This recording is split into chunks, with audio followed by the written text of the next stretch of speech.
నేను లేచి నా తండ్రి దగ్గరికి వెళ్ళెదను అని కుమారుడు తీర్మానం చేసుకుంటున్న విధానాన్ని ఇక్కడ మనం చూస్తుంటున్నాం. లూకాసు వార్త 15వ అధ్యాయము 18లో మనం చూస్తున్నాం. నేను లేచి నా తండ్రి దగ్గరికే వెళ్ళెదను అంటున్నాడు. ఎందుకు తండ్రి దగ్గరికి రావాలనుకుంటున్నాడంటే తండ్రి దగ్గర మరి సమృద్ధి ఉంది, తండ్రి దగ్గర సంతోషం ఉంది, తండ్రి దగ్గర ప్రేమ ఉంది, తండ్రి దగ్గర క్షమాపణ ఉంది, తండ్రి దగ్గర ఏదైతే పోగొట్టుకున్నాడో అది మరలా పొందుకునేది ఉంది. కనుక తండ్రి యొక్క గుణమును ఎరిగినటువంటి ఆ యొక్క కుమారుడు, తండ్రికి దూరమైన కుమారుడు మళ్ళీ పశ్చాత్తాప హృదయముతో మరి తండ్రి దగ్గరికి రావాలనే తీర్మానము చేసుకుంటున్నాడు. నేను తండ్రి దగ్గరికి వెళ్తాను, మళ్ళీ ఇక్కడ నేను ఆకలికి చచ్చిపోచున్నాను, నా తండ్రి దగ్గర అనేక కూలివాళ్లకు అన్నము సమృద్ధిగా ఉన్నదని గ్రహించిన వ్యక్తిగా మనం చూస్తున్నాం. లూకా 15:17లో మనం చూస్తున్నాం. తన దగ్గర ఉన్న ఆస్తిని తండ్రి దగ్గరికి వెళ్ళి తీసుకొని బయటికి వెళ్ళిపోయి ఆస్తి ద్వారా దుర్వ్యాపారం చేసుకొని అనవసరంగా నష్టపోయి పందుల దగ్గర పని కుదిరి ఆ పందులు కూడా మరి అతనికి ఏమీ దొరకకుండా చేశాయి, పొట్టు కూడా దొరకకుండా చేసినట్లు అదే లూకా 15:15లో మనం చూస్తాం. పందులు తినే పొట్టుతో కడుపు నింపుకోవాలని చూశాడు, కానీ ఆ పందులు కూడా అతనికి ఆ పొట్టును అందివ్వలేదు. కనుక అప్పుడు పశ్చాత్తాపడ్డాడు, అంటే బుద్ధి వచ్చింది. అప్పుడు 17వ వచనం, అయితే బుద్ధి వచ్చినప్పుడు వాడు నా తండ్రి దగ్గర ఎంతోమంది కూలివాళ్లకు అన్నము సమృద్ధిగా ఉంది, నేను ఇక్కడ ఆకలికి చచ్చిపోతున్నాను, ఇంకా ప్రయోజనము లేదు, నేను లేచి నా తండ్రి దగ్గరికే వెళ్తాను అని చెప్పి తీర్మానము చేసుకున్నాడు. 18వ వచనంలో తీర్మానం చేసుకున్నవాడు తండ్రి దగ్గరికి మరి వచ్చినట్లుగా మనం చూస్తుంటున్నాం. 19వ వచనంలో, ఇక మీదట నీ కుమారుడనని అనిపించుకున్నటకు యోగ్యుడను కాను. చూసారా, రాజకుమారుడే కానీ నీ కుమారుడు అనిపించుకోవటానికి నేను యోగ్యుడను కాను. నీ మాట మీరాను, నాకు రావలసిన ఆస్తిని తీసుకొని పోయి దుర్వ్యాపారం చేస్తా ఖర్చు చేసుకున్నాను. ఇదిగో నన్ను నీ కుమారునిగా కాదు కానీ కనీసం ఒక కూలివానిగా నన్ను పెట్టుకో అని చెప్పి తీర్మానం చేసుకొని ఆ కుమారుడు మరి తండ్రి దగ్గరికి వచ్చిన విధానాన్ని మనం చూస్తున్నాం. 20వ వచనంలో చూడండి, లూకాసు వార్త 15:20, వాడింకా దూరముగా ఉన్నప్పుడు తండ్రి వారిని చూచి కనికరపడి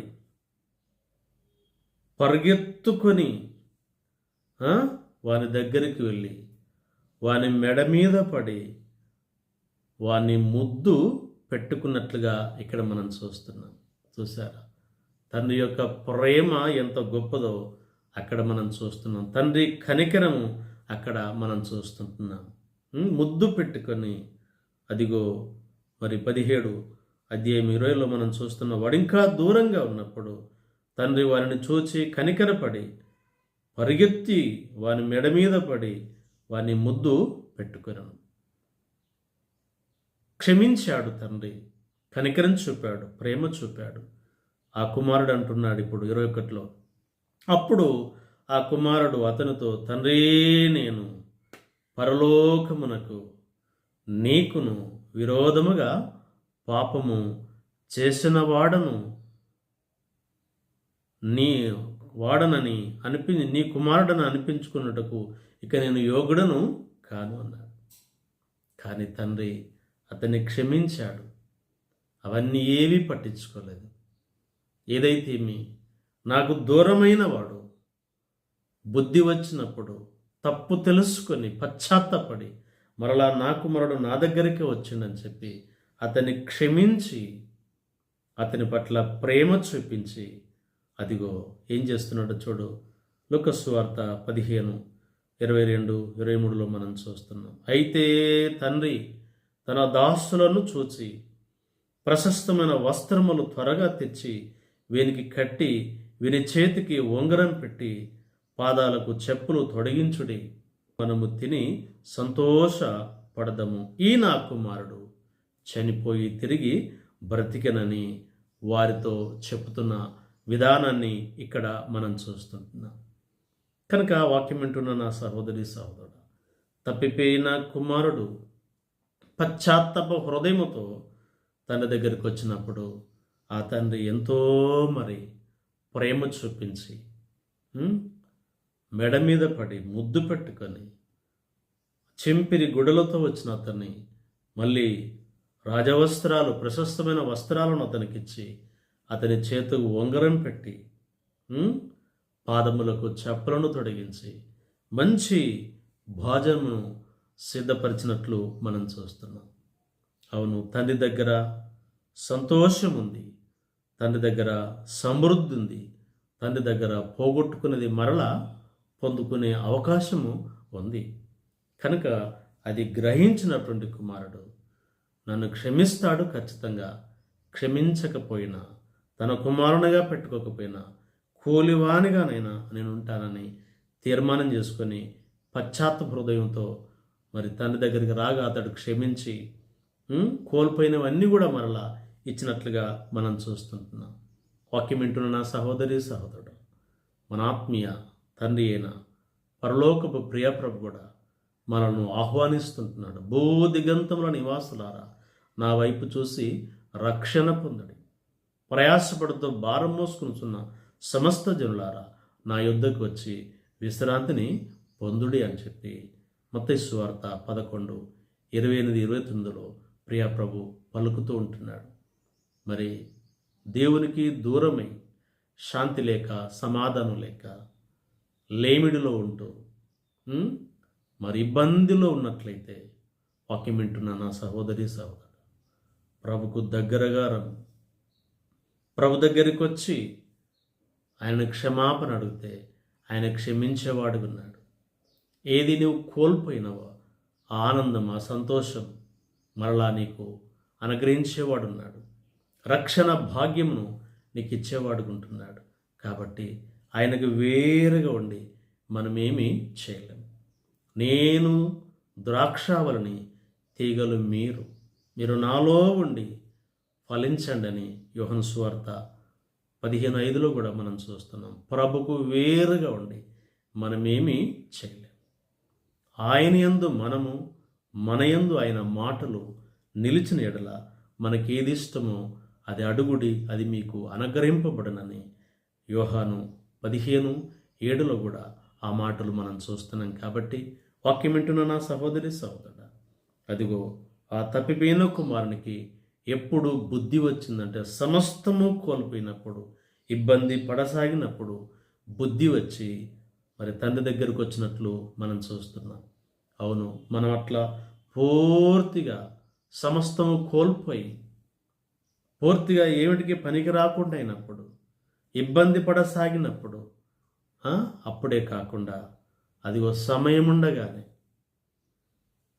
బుద్ధి తెచ్చుకొని జ్ఞానం కలిగి ప్రభు దగ్గరికి వచ్చి ప్రభు పాదాలు పట్టుకొని ఎక్కడ ప్రభుకు దూరమైనావో, ఎక్కడ అజాగ్రత్త, అసమర్థత కలిగి ఉన్నావో, అశాంతితో ఉంటున్నావో ప్రభు దగ్గరికి వచ్చి క్షమాపణ కలిగి ప్రభును అడిగినట్లయితే నీకేది కావాలో ఆయన ఇచ్చటానికి సిద్ధంగా ఉన్నాడు. శాంతిని, సమాధానమును, భౌతికమైన ఆశీర్వాదాలు, పరలోక సంబంధమైన ఆశీర్వాదాలు తప్పక ప్రభు నీకు ఇస్తాడు. తప్పిపోయిన కుమారుడు తన దగ్గరకు వచ్చినట్లు దేవునికి దూరమైన నీవు దేవుని దగ్గరకు వచ్చి ఆయన ఇచ్చే మెండైన దీవెనలు, ఆశీర్వాదాలు పొందాలని ప్రేమతో మనం చేస్తుంటున్నాం. ప్రార్థన. జీవం కలిగిన మా తండ్రి, స్తోత్రాలు. తప్పిపోయిన కుమారుడు అదిగోనైనా మరెంతో ఇంట్లో నుంచి వెళ్ళేటప్పుడు సమృద్ధిలో వెళ్ళాడు. తనకున్నదంతా పట్టుకొని వెళ్ళాడు. మంచి వ్యాపారం చేయలేదు, దుర్వ్యాపారం చేసి అంతా నష్టపోయి పందులు తోలే వాని దగ్గర పనికి కుదిరినాడు. పందులు కూడా ఆ పొట్టు తినకుండా చేశాయి. అప్పుడు బుద్ధి వచ్చినప్పుడు, అయ్యో నేను ఇక్కడ ఆకలికి చచ్చిపోతున్నాను, నా తండ్రి దగ్గర అనేక కూలి వాళ్ళకు అన్నము సమృద్ధిగా ఉంది, ఇక లాభం లేదు, నేను నా తండ్రి దగ్గరికే వెళ్తాను. తండ్రి, నీకును పరలోకమునకు విరోధంగా నేను పాపం చేసినాను, కనీసం నీ కూలివానిగోనైనా నన్ను పెట్టుకొని అడుగుతానే లేచి వచ్చాడు. అదిగో ఆయన ఎలాగైతే వచ్చాడో ఆ రీతిగానే మరి తండ్రి అతని దూరము తోసివెళ్ళి క్షమించాడు. అతడు ఇంకా దూరంగా ఉండగానే పరిగెత్తుకుని పోయి మెడ మీద పడి ముద్దు పెట్టుకున్నట్లు మేము చూస్తాం. అంటే తండ్రి కుమారుని రాక కొరకు ఎదురు చూస్తున్నట్లుగా చూస్తున్నాం ప్రభా. రాగానే మదుగు చేర్చుకొని చక్కటి వస్త్రములు, ప్రశస్త వస్త్రములు, ఉంగరమును, పాదములకు చెప్పులను తొడిగించి అది మంచి భోజనమును అతనికి ఇచ్చినట్లు, ఏది కోల్పోయినాడో అది మరలా మీరు అనుగ్రహించినట్లుగా మేము చూస్తుంటున్నాం ప్రభా. ఆత్మీయంగా తండ్రి, మీకు దూరమైనటువంటి నీ పిల్లలు అశాంతితో, అసమాధానంతో, లేమిడిలో, అనారోగ్య పరిస్థితుల్లో ఎవరైతే ఉంటున్నారో వారిని దర్శించి మాట్లాడండి. మీకు దూరమైన నీ బిడ్డలు పశ్చాత్తాప హృదయంతో మరలా మీ వద్దకు వచ్చి మీ పాదాలు పట్టుకొని వారికి ఏదైతే అవసరం ఉందో మిమ్మును అడిగి వారు పొందుకోవటం కొరకు సహాయం చూపండి. మీ నామానికి మహిమయు, ఘనతయు, ప్రభావమును పొందుకోనండి. శాంతిని కోల్పోయినారా, సమాధానాన్ని కోల్పోయినారా, ఆర్థిక ఇబ్బందుల్లో ఉన్నారా, వారిని మీరు దర్శించండి, పట్టుకొనండి, మాట్లాడండి. శాంతి సమాధానమును, సకల సమృద్ధిని, క్షేమమును అనుకరించి మహిమ, ఘనత, ప్రభావాలను పొందుకోమని నమ్మకమైన యేసు ప్రభు శక్తి కలిగిన నామంలో వేడుకొనుచుంటున్నాము తండ్రి. ఆమేన్.